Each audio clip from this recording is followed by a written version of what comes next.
又咁樣抬住部打機，我想去聽下書啦。再咁落去，你條腰骨唔使要噶啦。理得我啫。A few moments later.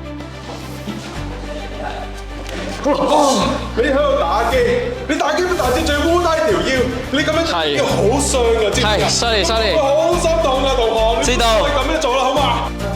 咁多嘅發現，點解咧？話嚟㗎啦，講啲又唔信。咁樣點解又咁樣坐？咁樣坐唔係傷腰骨啊，仲要俾老師發現嘅。咁又係嘅。不過話時話，你望下嗰啲，全部都係咁坐，你玩 iPad 咪係咁。就係咁，我哋發現咗原來學校好多學生都有一啲導致脊椎問題嘅不良習慣，所以我哋發出咗呢份問卷俾全校同學填，收集佢哋一啲會影響到脊椎嘅日常習慣。喺成份問卷，我哋一共收集到459個同學嘅回覆，當中有超過50人每日會使用超過2至3個鐘嘅電子產品。長期使用電子產品本身已經係一個唔好嘅習慣，當中更加有75%嘅學生係會長時間坐喺梳化或者床上面用電子產品，更加有人會趴喺台上面。呢啲不良嘅姿勢加上習慣係同學最主要導致脊椎問題嘅原因。由此可見，喺校園推廣脊椎健康有幾重要同埋迫切，所以我哋舉辦咗幾個活動，加深同學對脊椎健康嘅認識。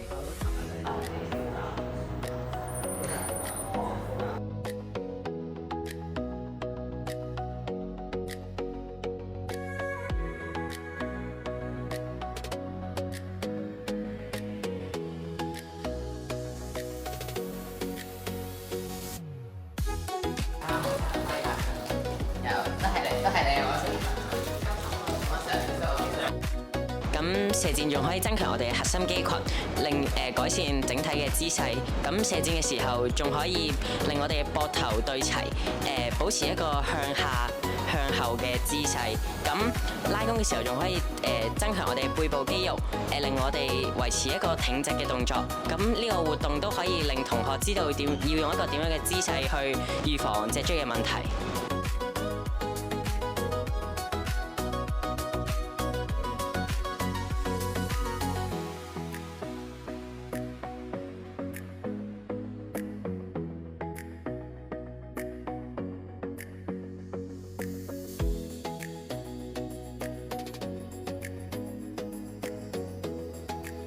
想問下你對今次射箭活動有咩睇？我覺得今次活動咧係好有意思嘅，因為咧喺射箭活動裏邊嚟講咧，其實我就正係講求咧我哋嘅姿勢嘅正確啦，同埋咧我哋嘅身體嘅嘅。咁我覺得呢個咧非常之好，特別係啲同學咧都去喺一個嘅正確姿勢底下咧，對射箭嗰部嘅成績咧就寫得好好喎。咁呢個都對佢哋嚟講係一個嘅好嘅即係回歸。我就覺得咧射箭咧就好用條腰骨啦，咁我就覺得射箭可以練下條腰骨之餘咧，亦都可以練下呢個眼耳，係啦，好處好多，一舉兩得。同時，為咗令同學更加清楚知道自己嘅姿勢有冇問題，我哋運用 AI 研發咗個叫 Posture Helper 嘅 AI 坐姿監測工具。工具可以監測同學嘅坐姿有冇異常，例如有冇駝背同屏幕嘅距離會唔會過近等等。喺完成監測之後，系統會俾翻一個針對性嘅建議同埋結果同學，令同學可以去改善同埋知道自己嘅問題。